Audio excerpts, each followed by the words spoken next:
parade. Congratulations.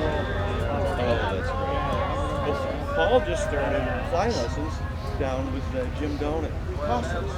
You know Jim and all? Have you met him? He's one of the instructors there.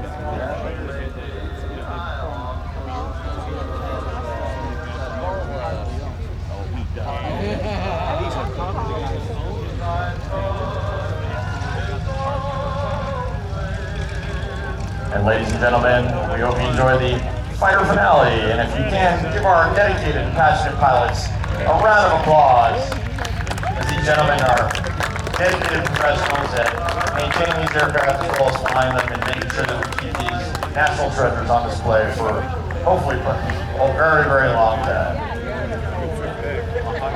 Dano, it's been a pleasure. Thank you, ladies and gentlemen, for allowing me to describe for you today's demonstration. Dano, back to you. Thanks, Buster. Really glad having you up here today.